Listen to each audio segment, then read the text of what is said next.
kia bằng ca khăn na do ang lim noai lung kham xin gim hak sa tom lo na lung muang kha muang in do pa in nau bang hong ke len pi gwal teng to tan bang kim di sen lung gel nan sian sin tu lai ge an bang hong muamin mum no van toi te laman hong la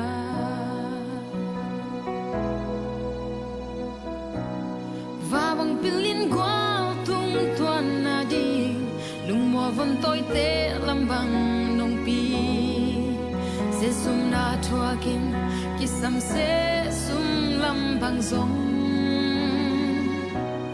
câu na van toi te nong i luat man lung kham sin kim gen the na nong thua hong ni swa pa o nong ni na chik chiang kong thu so dia swa o nong i nong ke na te sai lan oi chim taken gen chim taken e sianin lum bang hong sum den hen la ha sin lei tung khan kum so gwa bang hong hingin swa o na vangin ko te hong tai sa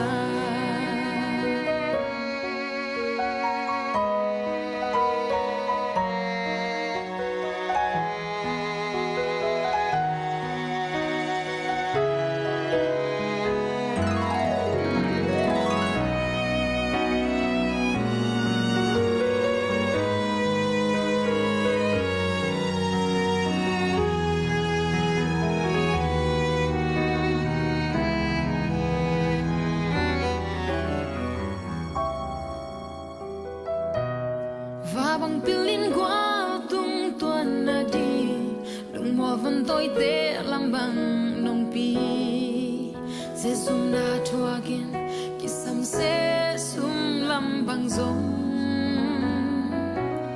câu na van toi te nong i luan man lung kham sin gim gem the na nong thua ong ni swa pa o nong ni na chik chiang kong thu so dia swa o nong i nong ke na te sai lan oi chim taken gen chim taken e sian Chỉ liệu gốc đang hôn răng về lên. Nè. Hôm nay thì có. Kapia kula kabi pa kia. Obia ka kual ni. Ya sa sa ang bangin le ana zawhan. Mun so zan. Ko ba ka to sa hiay mo na na le to pa nang piin.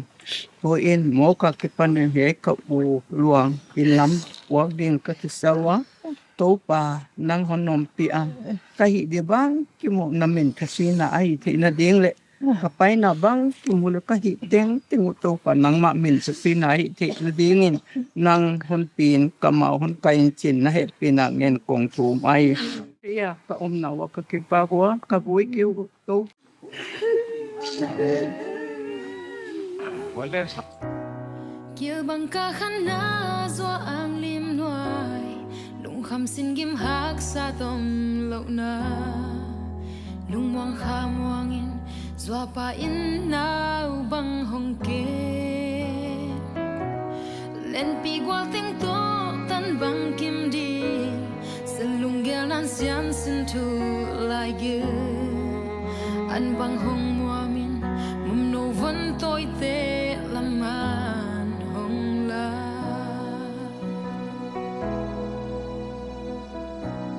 và bằng pilin gwal tung tuan na di lung mo van toi te lam bang nong pi se sum na thua kim ki sam se sum lam bang zong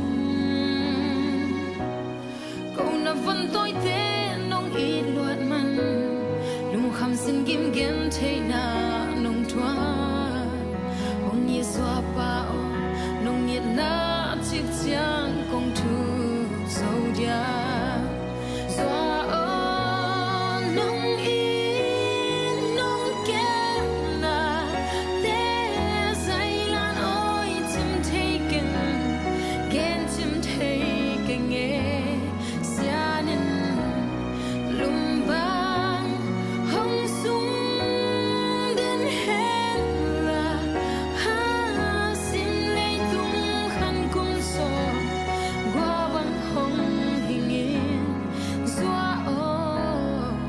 đã vang in câu tế hồng thay xa.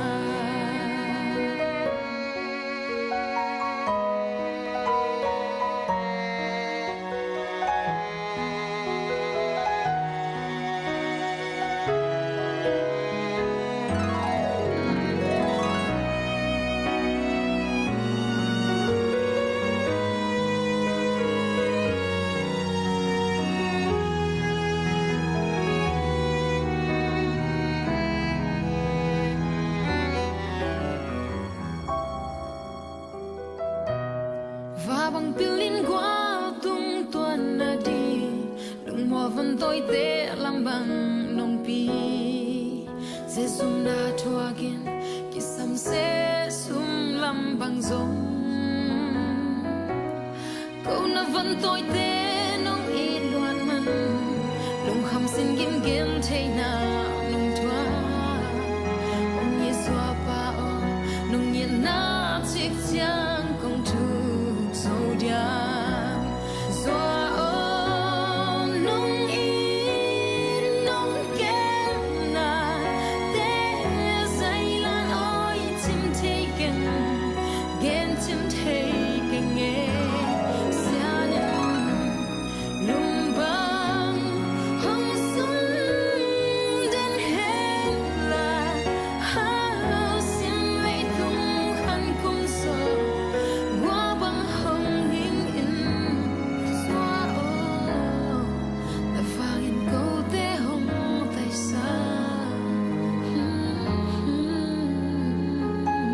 xóa đã vang in câu tế hồng tại xa.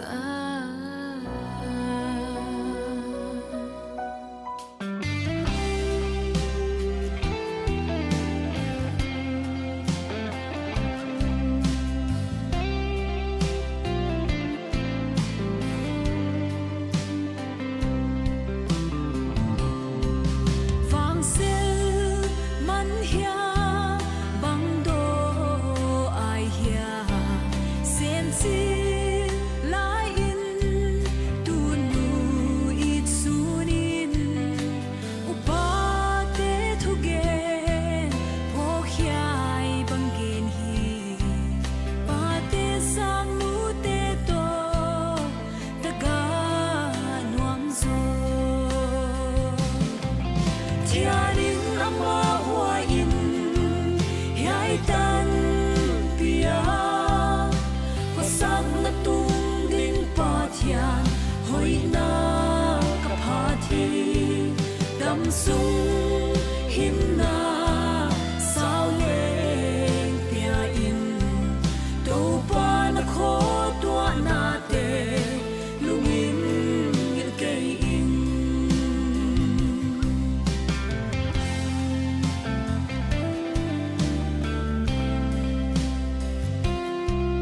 Ngoài xia tâm pi tua xiam sinin gen thế hắc sa na thoáng mual xóa hi tu in cu kal naga te mu thế hi chỉ pi nam tên ning du bang na Father, the Father, the Son, Tormento. Amen. Topa, no te on Praise be God, the Father of our Lord Jesus Christ, the Father of mercies and the God of all consolation. He comforts us in all our afflictions and thus enables us to comfort those who are in trouble with the same consolation we have received from Him. Thungani. Loving and merciful God, we entrust our brother Severin THANGKHOPAO to you. You loved him greatly in this life. Now that he is free from all cares, give him happiness and peace forever. The old order has passed away. Welcome him now into paradise, where there will be no more sorrow, no more weeping or pain. but only peace and joy with Jesus Christ, your Son, and the Holy Spirit, one God, forever and ever. Amen. Amen. Baka ang porcelari. Nebus.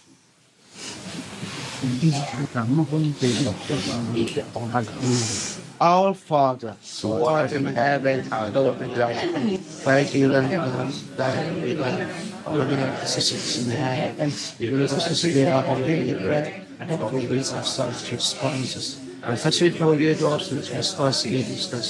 And deliver us not into temptation, but deliver us from evil. Amen.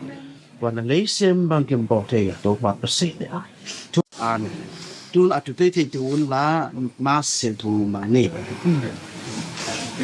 ยังไว้ฟังสุดเลยรวมทั้งแค่เดี๋ยวนะ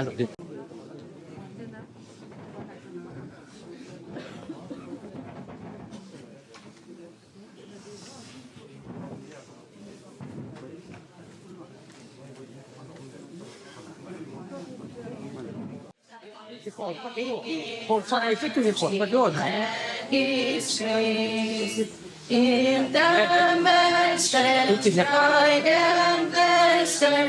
He'll bring me for us and play. When we all get to heaven, what a day of rejoicing that will be. When we all see Jesus, we'll see him and shall the victory. While we walk the pilgrim pathways, cross the water, spread the sky. Lord, when traveling days are over, no there shall not a sun. Take me all to heaven. What a day of rejoicing that will be. When we all see Jesus, we'll sing and shout the victory. ทุนมาเสตุสุงินกงข้าพดอุ่นเลยมั่งควรเสริงเตอินมาสิงตกเจงมาเสอุ่นละเสียงที่ผมปีสามุนทุนฟังชีวิตมาส In the name of the Father, and of the Son, and of the Holy Spirit. Amen. The grace and peace of our Lord Jesus Christ, the love of God, and the communion of the Holy Spirit be with you all. My brothers and sisters, our daddy, THANGKHOPAO, Severin, our grandfather, loved Jesus all of his life. He wants to serve him, he wants to serve his people, and he loved the Holy Eucharist the most. This is the best thing that he would like to do before he left this world. And so we are gathered here to offer this Holy Eucharist with the Lord here on this earth. We pray that God forgive all his sins. And so on his behalf, we confess our sins, saying, I confess to Almighty God and to you, my brothers and sisters, that I have greatly sinned in my thoughts, in my words, in what I have done, in what I have failed to do, through my faults, through my most grievous faults. Therefore, necessary apology, all the angels and saints, and to you, my brothers and sisters, to pray for me to the Lord our God. May Almighty God have mercy on us, forgive us our sins, and bring us to everlasting life. Amen. Lord, have mercy. Lord, have mercy. Christ, have mercy. Christ, have mercy. Lord, have mercy. Lord, have mercy. Let us pray. O God, Almighty Father, our faith professes that your Son died and rose again. Mercifully grant that through this mystery, your servant, Severin THANGKHOPAO, our daddy, our grandfather, who has fallen asleep in Christ, may rejoice to rise again through him, who lives and reigns with you in the unity of the Holy Spirit, God forever and ever. Amen. What's ready? Sister Mary, นั่นห้องไปเหรอ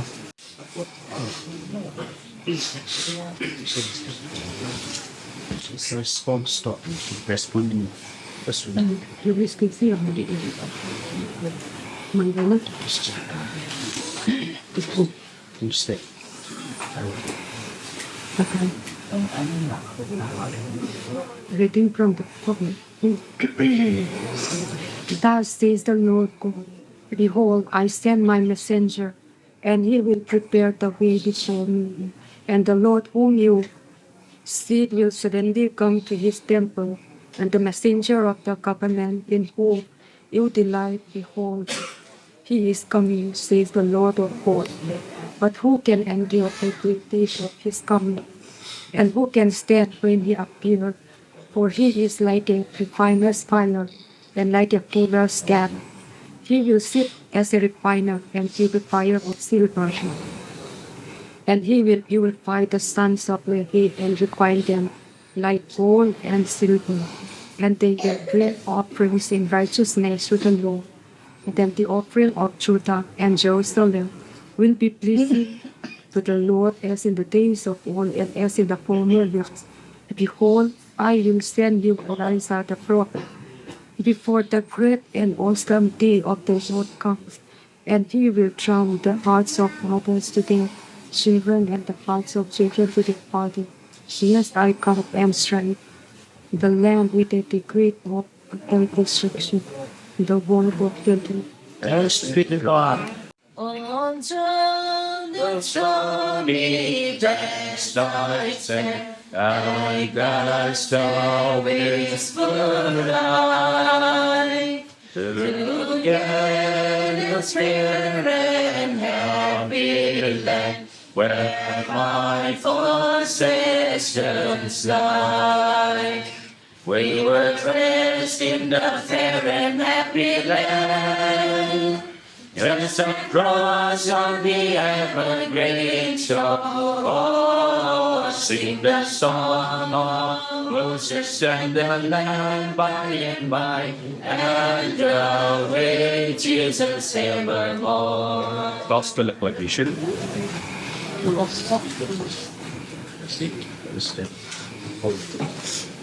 Hallelujah to the Lord. Sing hallelujah to the Lord.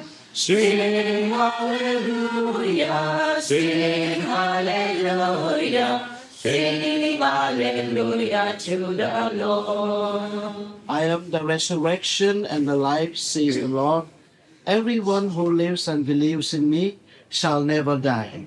Sing hallelujah to the Lord. Sing hallelujah to the Lord. Sing hallelujah. Sing hallelujah. Sing hallelujah to the Lord. Tốt quá, người kể tụng ta hên. Matthew som di lenga, atan som tung lekadapan, som di lego. At that time, Jesus said to his disciples, when the Son of Man comes in his glory, and all the angels with him, then he will sit on his glorious throne. Before him will he gather all the nations, and he will separate people one from another, as a shepherd separates sheep from the goats. And he will place the sheep on his right, but the goats on the left. Then the king will say to those on his right, come, you who are blessed by my Father, inherit the kingdom prepared for you from the foundation of the world. For I was hungry, and you gave me food. I was thirsty, and you gave me drink. I was a stranger, and you welcomed me. I was naked, and you clothed me, and you came to me. Then the righteous will answer him, saying, Lord, when did we see you hungry, and feed you, or thirsty, or gave you drink? And when did we see you stranger, and welcome you, or naked, and clothe you? And when did we see you sick, or in prison, and visit you? And the king will answer them, truly I say to you, as you did it to the least of these my brothers, you did it to me. Then he will say to those on the left, depart from me, you cursed, into the eternal fire prepared for the devil and his angels. For I was hungry, and you gave me no food. I was thirsty, and you gave me no drink. I was a stranger, and you did not welcome me. Naked, and you did not clothe me. Sick and in prison, you did not visit me. Then also the king will answer, saying, then they will also answer, saying, Lord, when did we see you hungry or thirsty, or a stranger, or naked, or sick, or in prison? And this will go away into eternal punishment, but the righteous into eternal life. Tu ni gospel simun le utang ko pa hin ko akitu o mama IAS officer kakina ni bangsa anapan kita ya don van gam nun nom ama ai hitai bang yam chi adam lai aha lai government servant kala hi lai mi tam ta mi gen the mi le tam kita hi ama anapan pi ani na utam ko pa min than na bang ma yo yung hi ke ya mi thu di mi thu ma du lai a de yin sin ham sa kha hi thu di thu man government officers suma thu na ki se tam to ki sain Father Prakash na santa jumana ki hawa hi Father Prakash in porsom gilding de kum som le kum gua som nien ding ase pen pasakat kum som ni vale ta nyu ma hina po te sintang ka ma hi se hi the lo di Father chi vi aman anang ye hi adia ma di se atopi pen hi sia utang ko pa win the truth and the defend kum som go le kum bu lak bang khak som som ni jing sakat som le gu jing the lo di ti ben tam tan ni thu hoi thu ma thu di thu ma na ma anapong don tu bai thu ma nei jing ding ni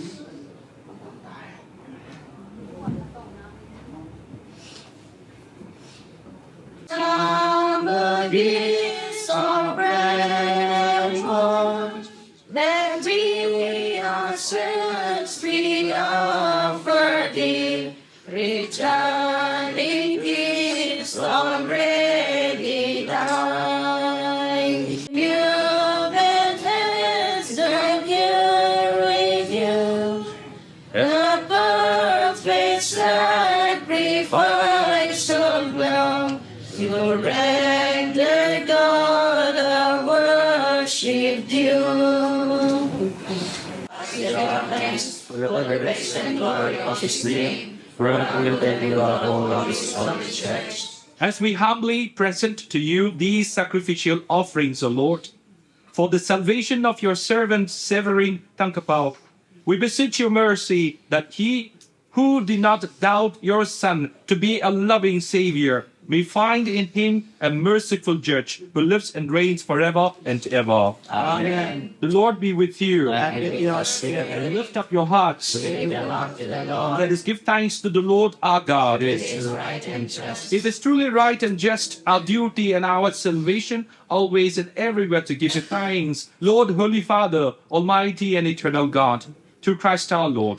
In him the hope of blessed resurrection has dawned, that those saddened by the certainty of dying might be consoled by the promise of immortality to come. Indeed, for your faithful Lord, life is changed, not ended. And when this earthly dwelling turns to dust, an eternal dwelling is made ready for them in heaven. And so with angels and archangels, with thrones and dominions, and with all the hosts and powers of heaven, we sing the hymn of your glory, as without end we acclaim. Holy, holy, holy, Sunna in the highest, restoration of us in the name of the Lord, who Sunna in the highest. You are indeed holy, O Lord, the fount of all holiness. Make holy, therefore, these gifts, we pray, by sending down your Spirit upon them like a dewfall, so that they may become for us the body and blood of our Lord Jesus Christ. At the time he was betrayed and entered willingly into his passion, he took bread and giving thanks, broke it and gave it to his disciples, saying, "Take this, all of you, and eat of it, for this is my body."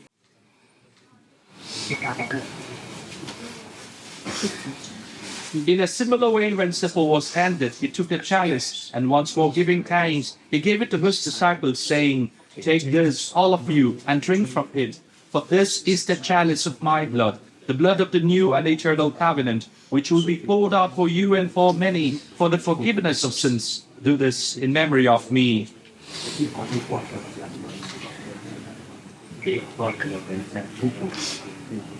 The mystery of faith. Savior of the world, for by your cross resurrection, you have set us free. Therefore, as we celebrate the memorial of his death and resurrection, we offer you, Lord, the bread of life and the chalice of salvation, giving thanks that you have held us worthy to be in your presence and minister to you. Humbly we pray that partaking of the body and blood of Christ, we may be gathered into one by the Holy Spirit. Remember, Lord, your church spread throughout the world, and bring her to the fullness of charity, together with Leo Arpo, Linus Archbishop, and all the clergy. Remember Severin THANGKHOPAO, whom you have called today from this world to your Son. Grant that he who was united with your Son in a death like his may also be one with him in his resurrection. God, in your mercy, welcome them into the light of your face. Have mercy on us all, we pray, that with the Blessed Virgin Mary, Mother of God, with Blessed Joseph as Apostle, the blessed apostles, and all the saints who have pleased you throughout the ages, may we merit to your quest to eternal life. We praise and glorify you through your Son, Jesus Christ. Through him and with him and in him, through God Almighty Father, in the unity of the Holy Spirit, all glory and honor is yours forever and ever. Amen. At the Savior's command, informed by divine teaching, we dare to say, Our Father, who art in heaven, hallowed be thy name. Thy kingdom come, thy will be done, on earth as it is in heaven. Give us this day our daily bread, and forgive us our trespasses, as we forgive those who trespass against us. And lead us not into temptation, but deliver us from evil. Deliver us, Lord, with your mercy. We may be always free from sin and safe from all distress, as we await the blessed hope and the coming of our Savior, Jesus Christ. Lord Jesus Christ, who said to your apostles, "Peace I leave you, my peace I give you," look not on our sins, but on the faith of your church, and graciously grant her peace and unity, in accordance with your will, to live and reign forever and ever. Amen. The peace of the Lord be with you always. Offer each other the sign of peace. It is with you. Lamb of God, you with have mercy on us. Lamb of God, you to fill the world, grant us peace. Behold the Lamb of God. Behold him who takes away the sins of the world. Happy are those called to the supper of the Lamb.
Let perpetual light shine upon them with your saints forever, for you are merciful.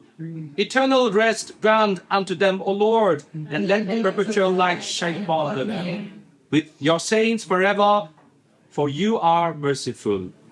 Let us pray. Lord God, whose Son left us in the sacrament of his body, food for the journey, mercifully grant that, strengthened by it, our brother, our father, our grandfather, Severin THANGKHOPAO, may come to the eternal table of Christ, who lives and reigns forever and ever. Amen. The Lord be with you. And with your spirit. And may the Almighty God bless you, the Father, the Son, and the Holy Spirit. Amen. Go in peace. Thanks be to God. And by faith we get to prepare us a dwelling place there in the street by and by.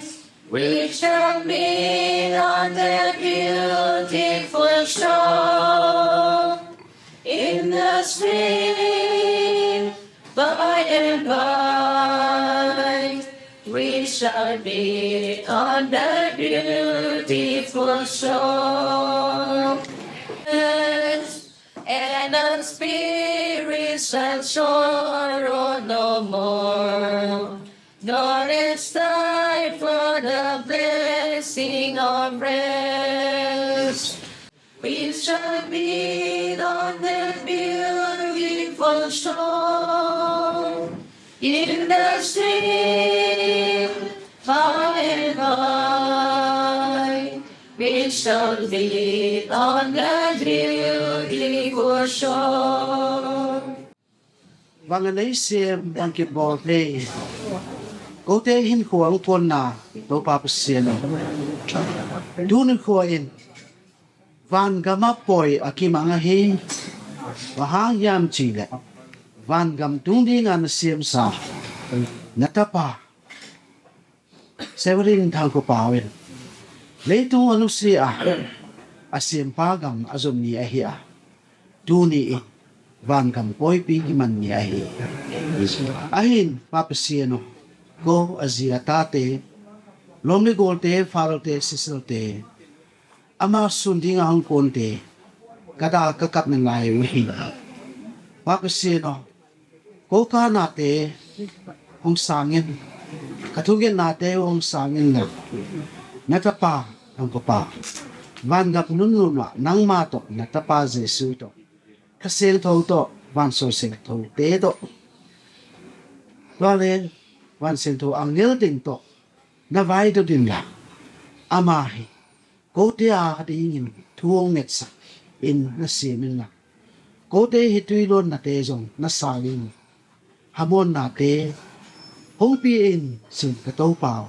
Yesu Christ minin kagelo hi. Amen. Topa no te to ong tahen. Ang gustong tahan.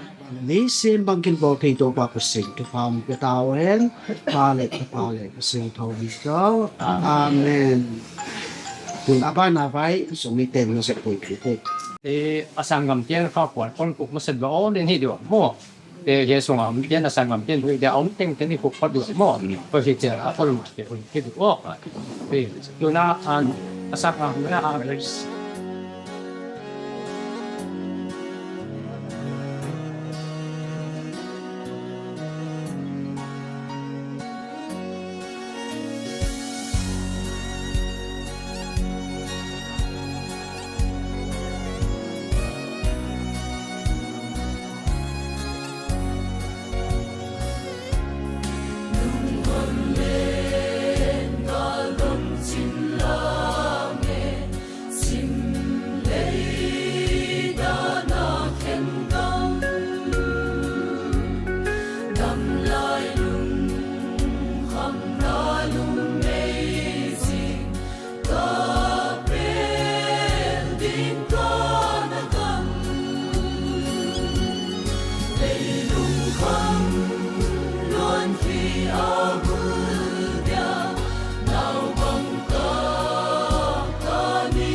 Ilay nun tag na ni khat ni chiang hong bei dinga Ilay tak sa zo buan lay aswag lel ding hi Abay thay ngay lo mang thay ngay lo ilaw ka Ihondam pa tuag dingin thang va na ileng tàu đi Ilay nun tag na ni khat ni chiang hong bei đi nga Ilay tak sa zo buan lay aswag lel ding hi Abay thay ngay lo mang thay ngay lo ilaw ka Ihondam pa tuag dingin thang va na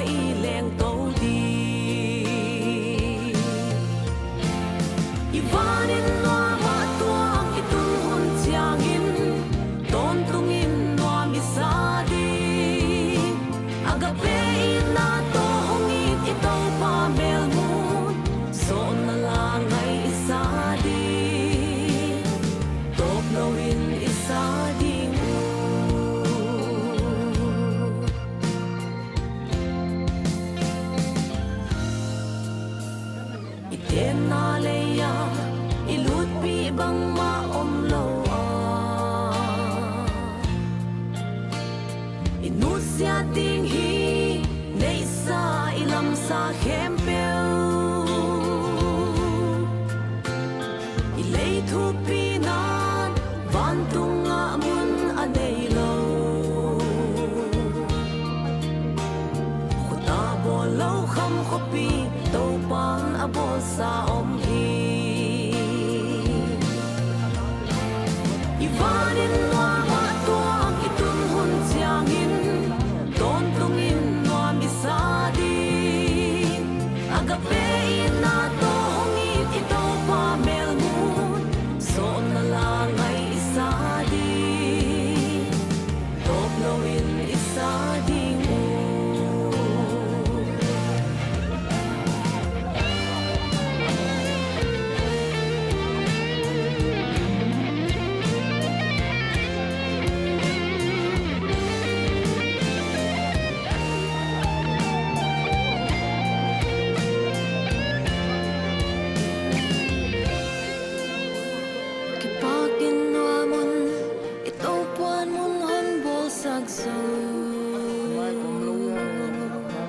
So, cái công trình đĩa xem trên cột đi là trong cái xây nó thì nó là thành xe không có thịt vào rồi tu đi là gì là không các thằng có phòng vậy thế dưới này hếtตัวlà dưới này president là lên sao các tụi có xong mà nó là phát xong là nó tụt tầng xem trên cột dưới này hếtตัวnuôi à nó là ôm giờ giờ xem những công ty hi lệ xem si hi lệ center election student foundation nó si lệ life member ôm pa nó mới là làm pa tôi na nó nụ pa bên ngoài bị hiểu à ít phải đi đang sao lâu chích qua giờ giờ dưới này servi mang mini na sun thu quân nào vấn đề dia December som ni sang ni le som ni le nga sang khat za kwa som nga le nga afana so nga le gup ke kal sunga siam chin pol pi general headquarters sa general president din mun analem u THANGKHOPAO Ngaihte IAS retired husband of pi lam cha ching lam lian fin jingwan lam ka omin December som ni sang ni le som ni le ngai le tung kol chen la hon cho chan ra tunga chi mo che om siam chin pol ni me le sa om ten poi sama pa en se lu takwa o ye THANGKHOPAO Ngaihte anh lệ cái nắm chung á xem xin là ngày của bộ ba ba tí anh là đó xem xin bộ phí general headquarters general president vì này ông sang khát cho có xem cái này trong ngày cái cuộc sống anh bằng sự cũng vào cái gì lệ xem xin là anh ngày buổi muộn nó ra dày mấy đằng lệ anh lệ phát xem anh để sang mà phải chỉ bị sang bị nó trên là một điều mà đi qua khi xem mà nghĩ anh bạn là lain siam sunna vai sai na dia tha sial hen loin ale zum sung le bai ba na a hi the na lak pewa pang tau mi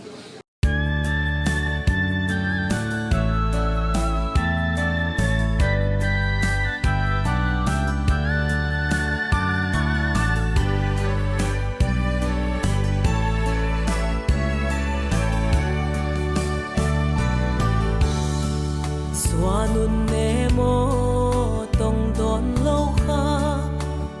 hâm sân mây na lúa sa nghe đông cầm san lâu ai si yêu a na giang mây gió isul nong tên yêu ni buồn băng băng thề cây veng xóa nun nemo lúa sa nghe luan khi tai băng thèn thề lâu xua ô hệ hong nemo xoang hong thâu ô cả xua ngay ô ít sao liêm lắm má băng ban ni cả tuôn nu lệ xin lệ thoại tê vang khom hoa la hai thề băng hôn na ngạc đi hoa băng chiến sim thu cả leo ta dia gian băng hia mo tắc mel hia mo hey siam cây về na lúa sa nghe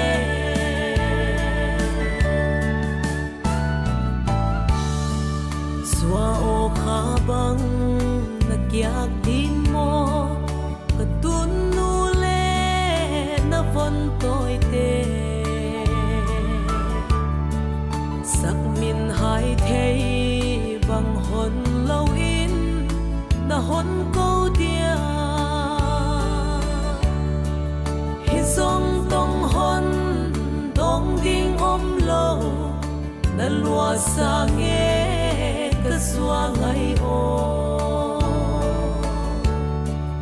nào khá xiết nan nghe lâu ô xua tung thiên mang lại tân hi mai ta hẹn xuông hồng thâu ô cái xua ngày ô ít sao liêm lắm má băng bần ni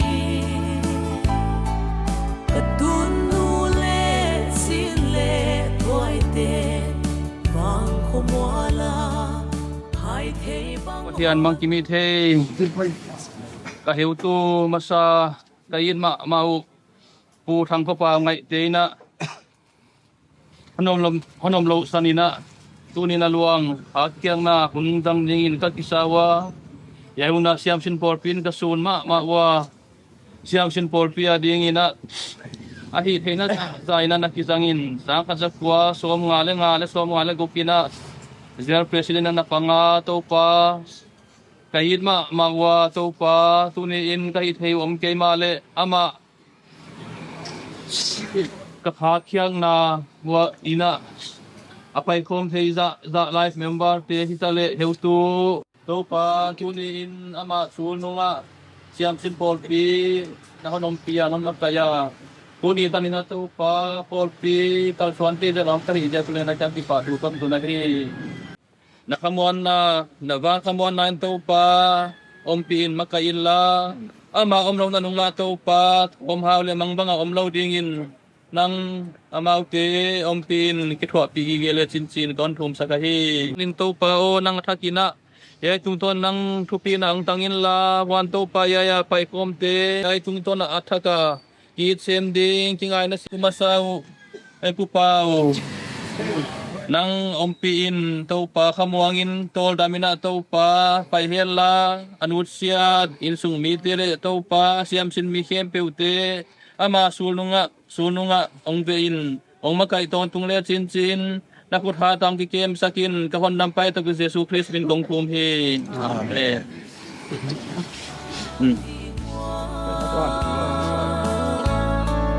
bang chin sim thu kalel mang hiamo tắc mel hiamo hey siam kei ve na lua sa nghe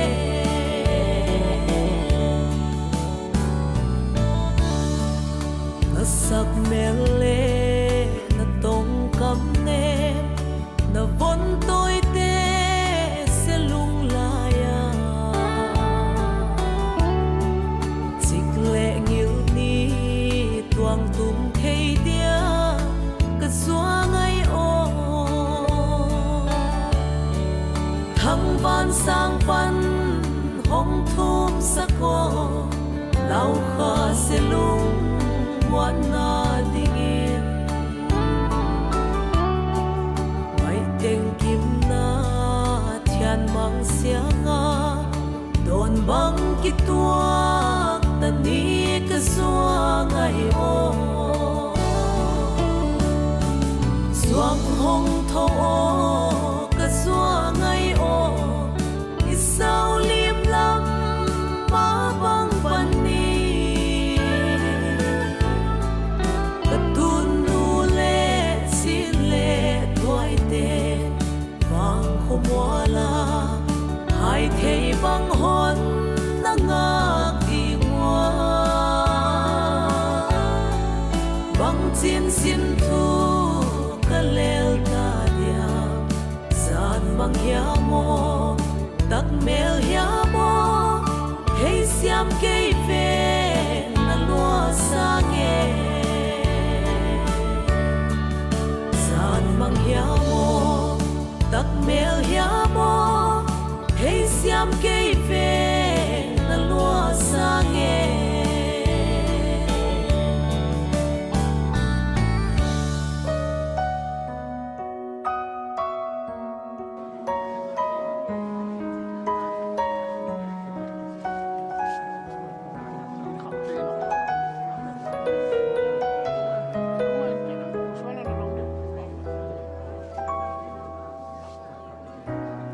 Yêu bằng ca khăn na do ang lim noai lung kham xin gim hak sa tom lo na lung muang kha muang in do pa in nau bang hong ke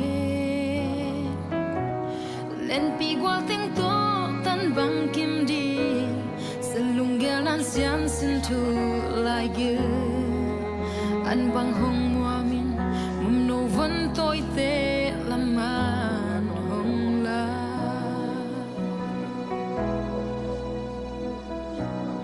va bang pilin gwal tung tuan na di lung mo van toi te lam bang nong pi se sum na thua kim ki sam se sum lam bang zong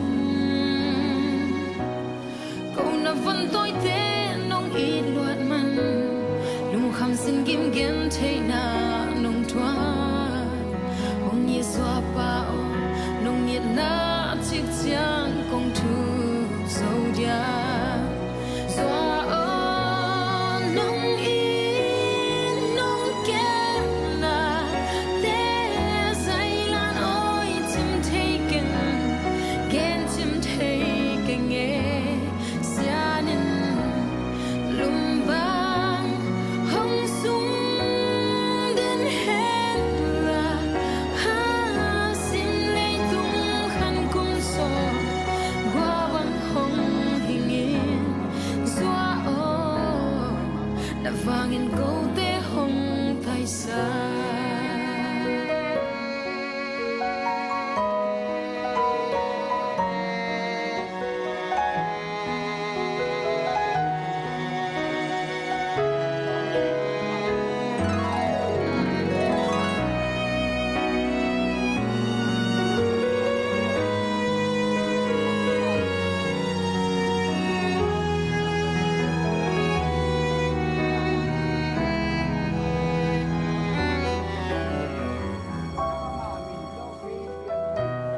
và bằng pilin qua tung tuan na đi lung hoa văn tôi te làm bằng nong pi se sum na thua gen ki sam se sum lam bằng zong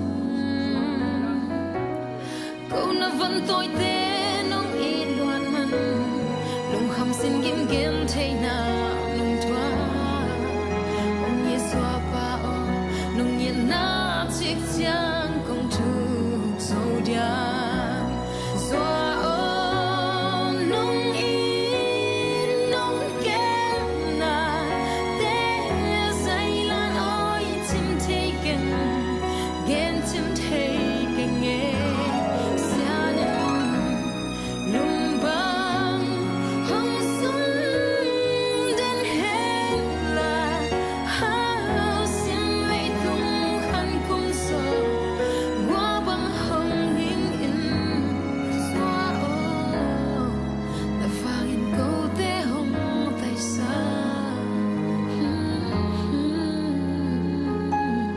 swa o na fangin go te hong tai sa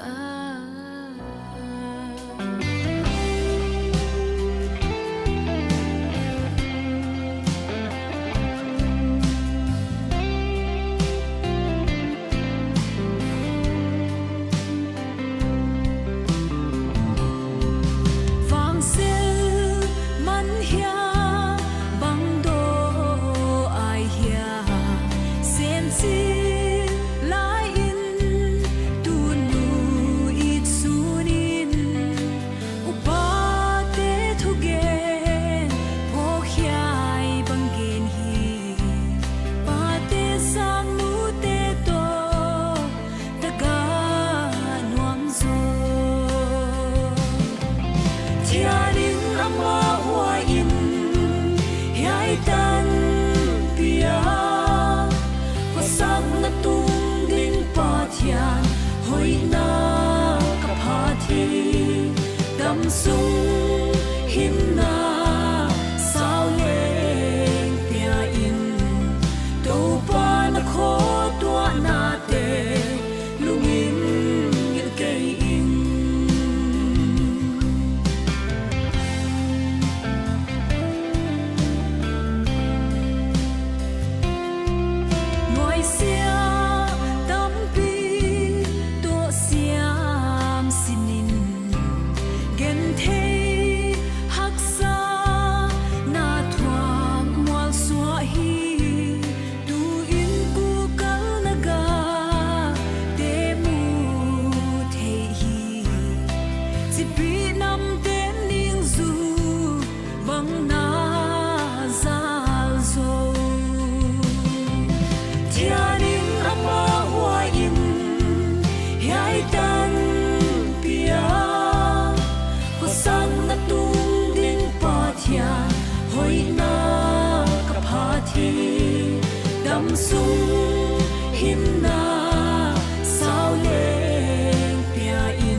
sắc về ô chia đình ama hoa in hai tan pia hoa sắc na tung ding pa thia hoi na ka pha thi dam sung him na sao lên pia in đâu pa na kho tua na te lungin ngir cây in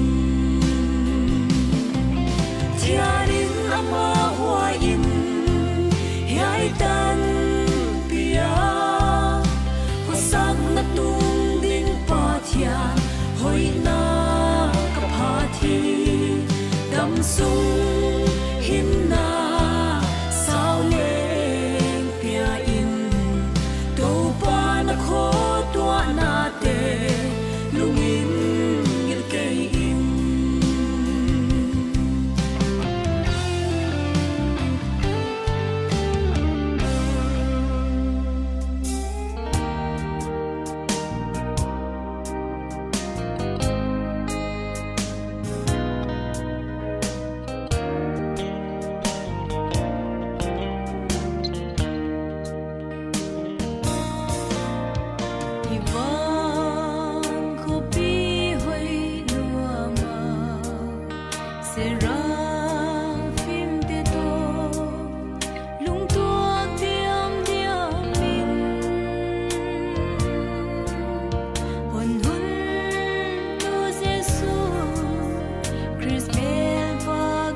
ca khăn na do ang lim nuai lung kham sin gim hak sa tom lo na lung muang kha muang in do pa in nau bang hong ke len pi gwal teng to tan bang kim di sin lung gel nan sian sin tu lai ge an bang hong muamin mum no van toi te lam man hong la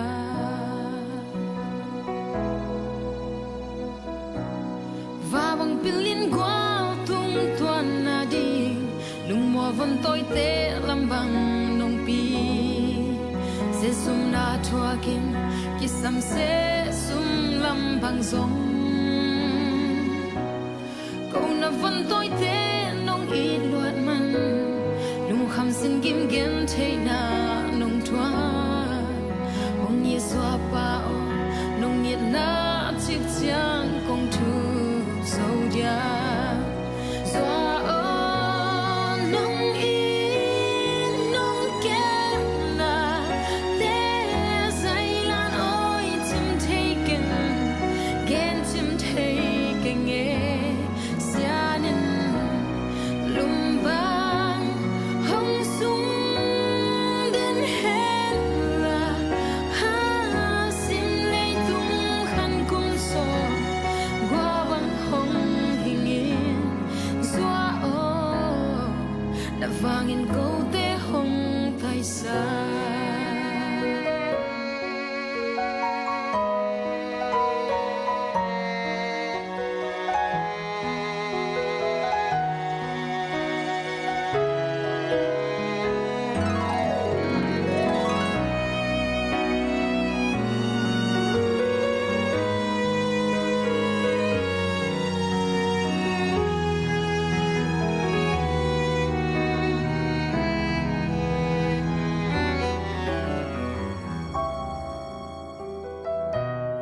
và bằng pilin qua tung tuan na đi lung mo van toi te lam bang nong pi se sum na thua gin ki sam se sum lam bang zong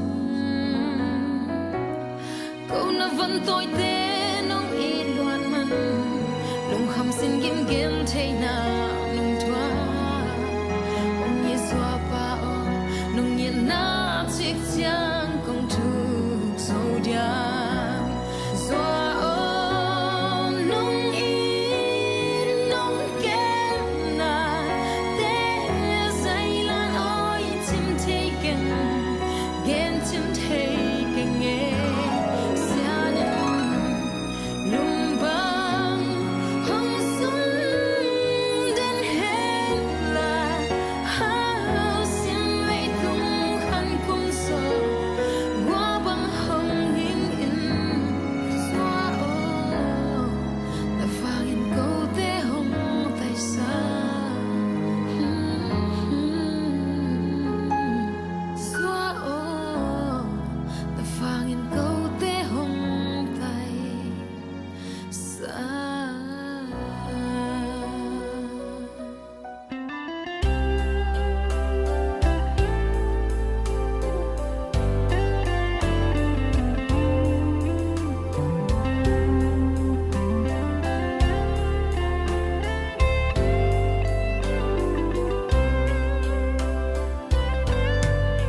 Mimbang ka piana gilbang kakhana kasua ngayo vande teng lo bang nan kwa na te pi om lo na dam lai ni tom wa sa ho lung kum jin ke ve tak sim thun sang thei ki ve khana phom sim thu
vẫn tôi thế hòm bằng hôn hoài lại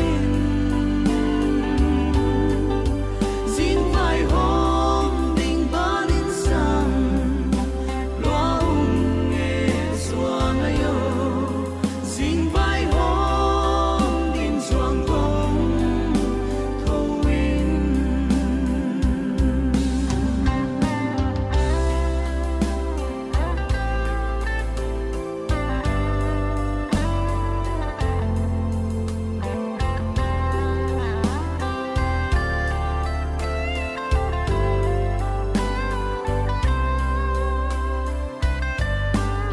lại lung hoang sul hay lâu na cha ta in cả doa ngày tung thiên mang ngân loan xia na tung chiang in no khao băng nga cha sa te to nan na thua non lâu in thiên mang lam băng ba kim hồn na nga kim no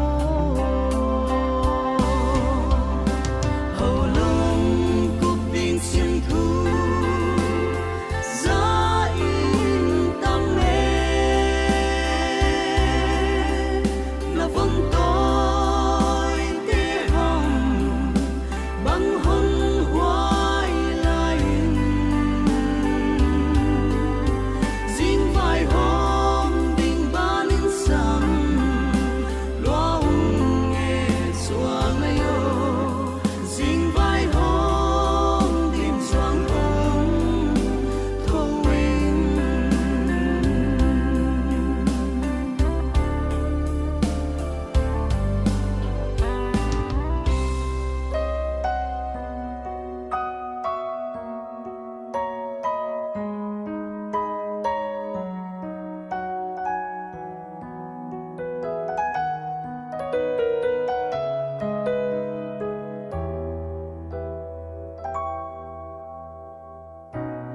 kia bằng ca khăn na do ang lim noai lung kham sin gim hak sa tom lo na lung muang kha muang in do pa in nau bang hong ke len pi gwal teng to tan bang kim di selung gel nan sian sin tu lai ge an bang hong muamin mum no van toi te laman hong la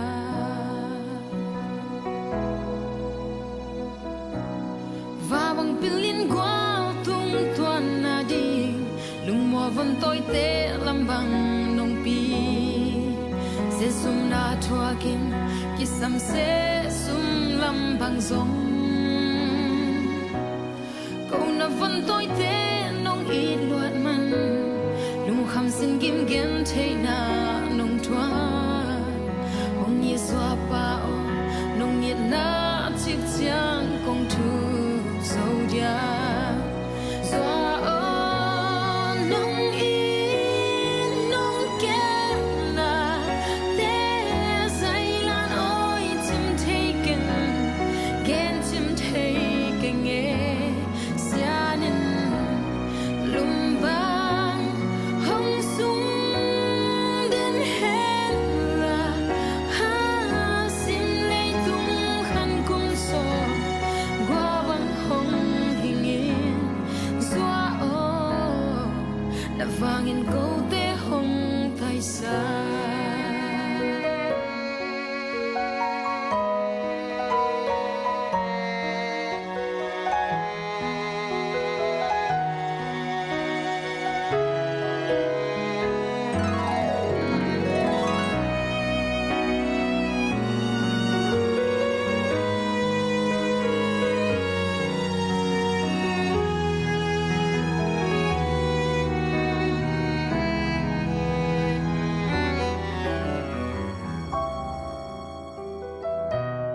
và bằng pilin gwal tung tuan na di lung mo van toi te lam bang nong pi se sum na thua gin ki sam se sum lam bang zong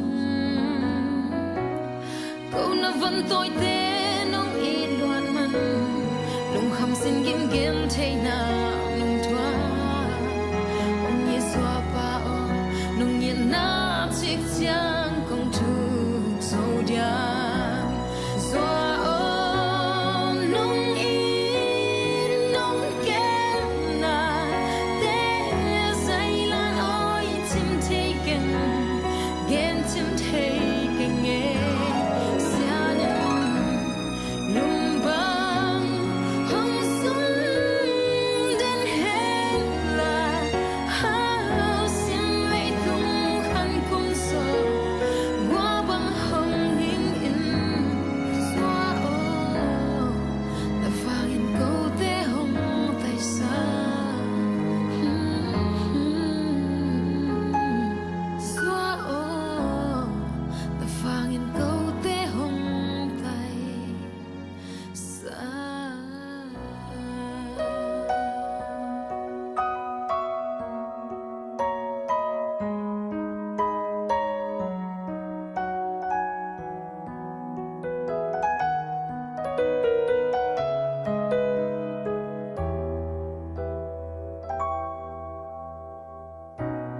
Kia bằng ca khăn na do ang lim nuai lung kham xin gim hak sa tom lo na lung wang kham wang in do pa in nau bang hong ke len pi gwal ting to tan bang kim di sin lung gel nan sian sin tu lai ge an bang hong mua min mum no van toi te lam man hong la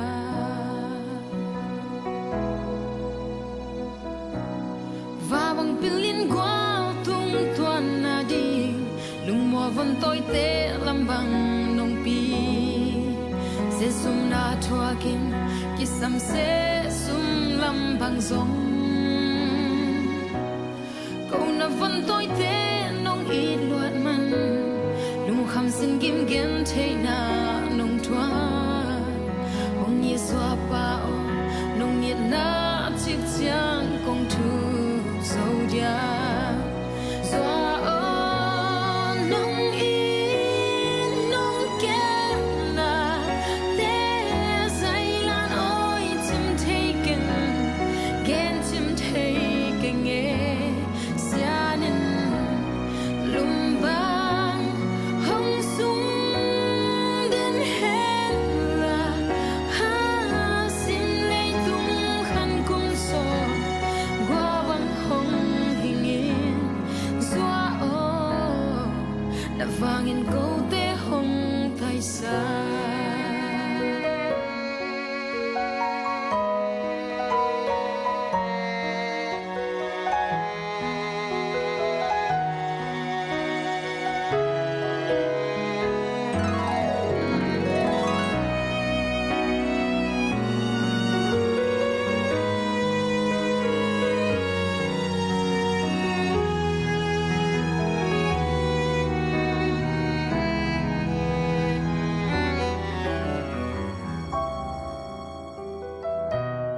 Và bằng pin liên qua tung tuan na đi lung mua van tôi te lam bang nong pi se sum na thua gen ki sam se sum lam bang zong câu na van tôi te nong ít loạn man lung kham xin kim kim thế na nong thua ông như xóa bao nong nhiên na chiếc giang công thu sâu điang xóa ô nung in nung kem na thế say lan oi chim thấy kinh gen chim thấy kinh nghe xa nên lung băng hong sung đến hết là hao xin lấy tung khăn cung sổ qua băng hồng hình in xóa ô ta phang in câu tế hồng tay xa xóa ô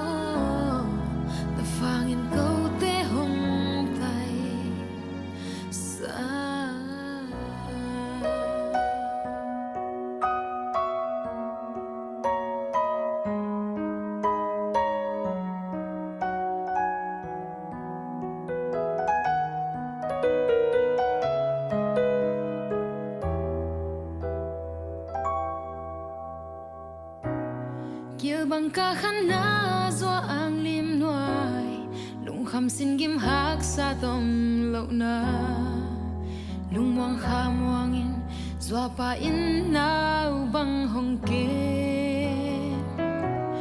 len pi gwal ting to tan bang kim di sin lung gel nan sian sin tu lai ge an bang hong mua min mum no van toi te lam man hong la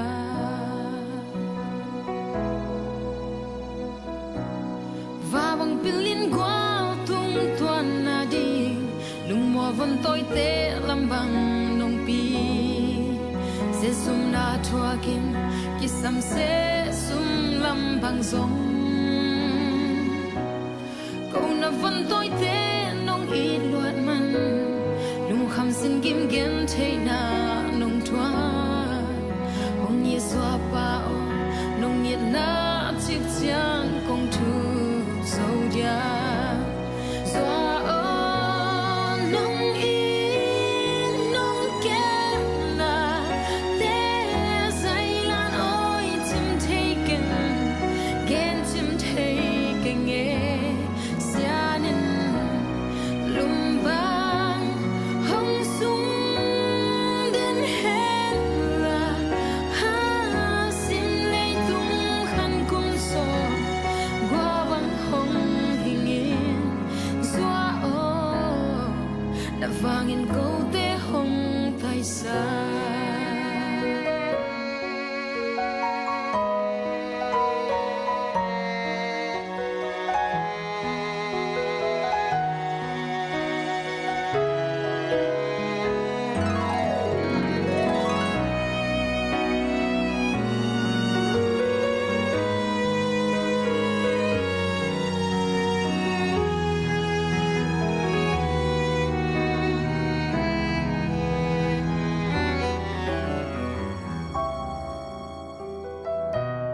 và bằng pilin qua tung tuan na đi lung mua van toi te lam bang nong pi se sum na thua gen ki sam se sum lam bang zong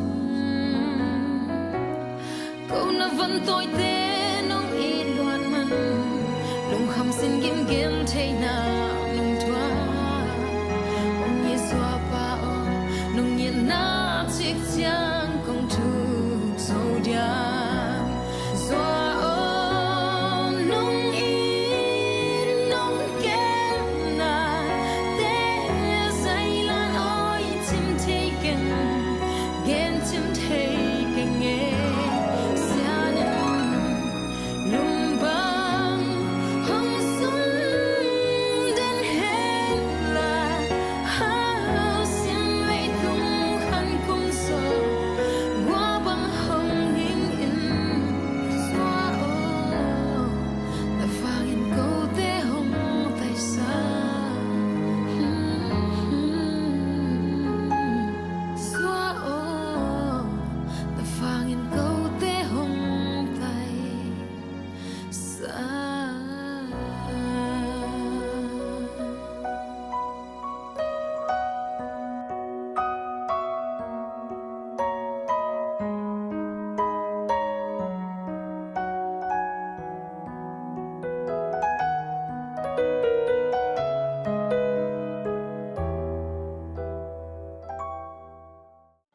O thian to ki tong di dia pai ni iglesia king sorgada sepin in sumbaya ho mi ko tam baya ho mi lim na de ko nào pan lai in ke kha nar sing skula ko lai in sing tang la ma ban ku ki poi lai le ma lim na ku nào vel hai ku na le ya lim na thu kya kem den mai lim na adi pi na hi ama lung tanga lem thuleng in fichi kyanga lem thuleng ade la tila hoya ma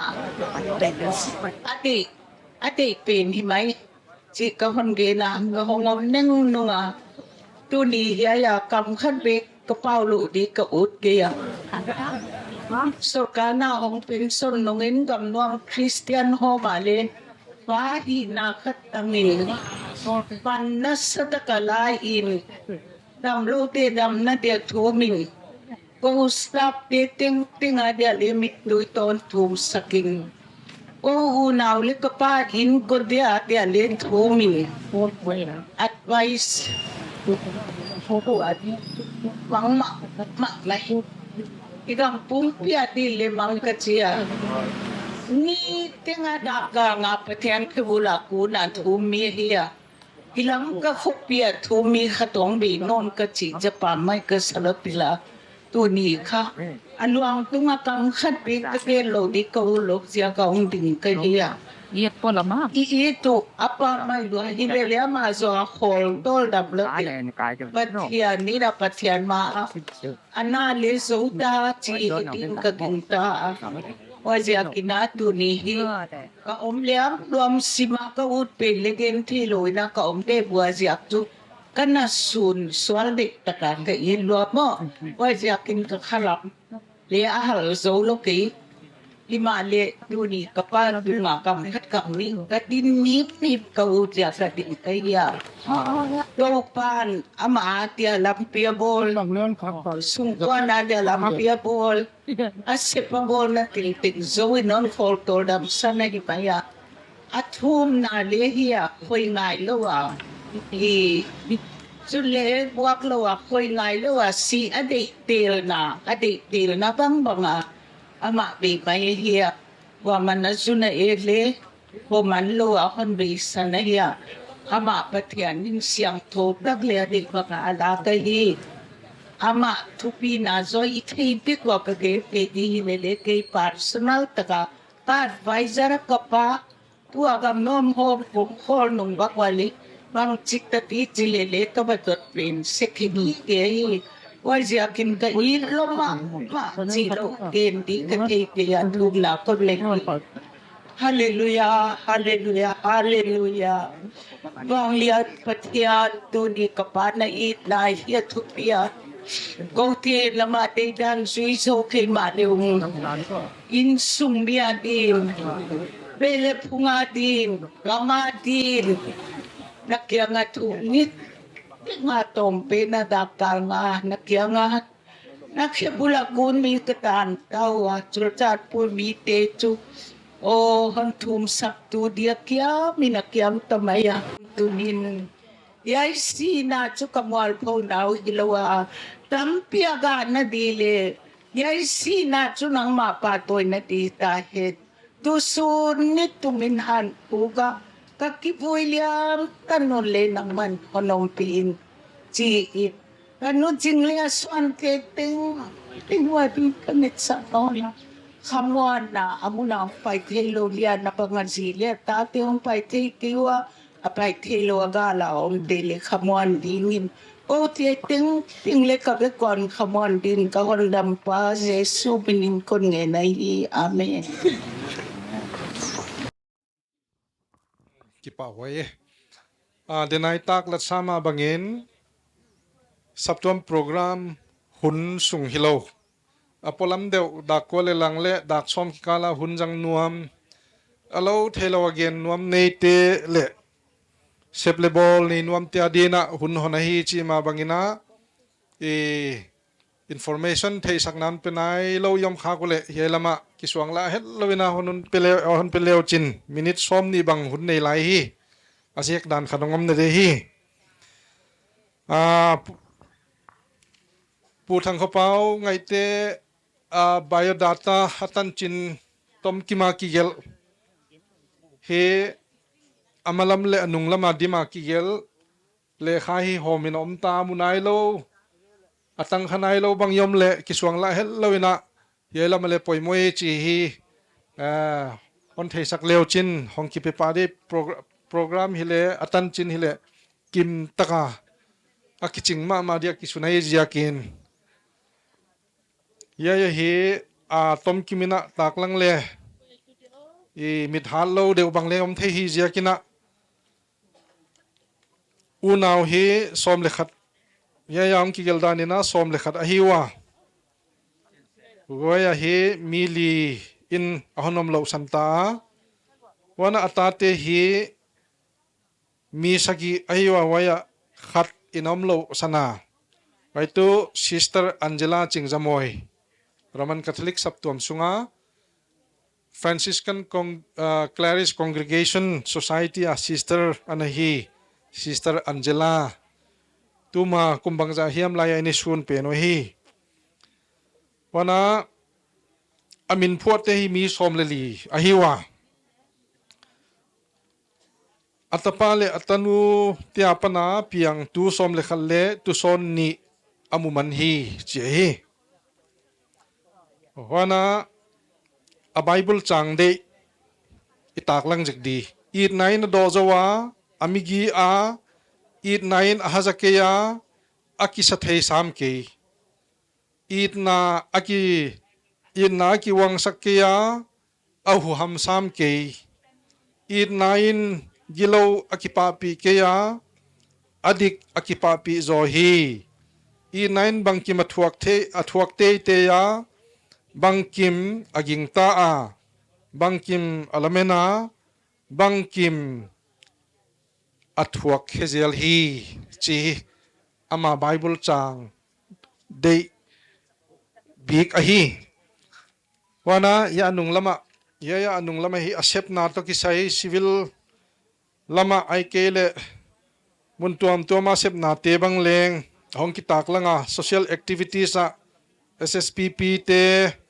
Catholic Saptuam Sunga te le muntuam tuama lam ka khosung alem na muan na omna dia peace committee atil na te khong bang leng ahong kitak langa hi hi Thomas Wungkhanlian Ngaihte atapapa in ahon compile hi tanchin hi tom kima akim thei bang pena kai khomu chi dei di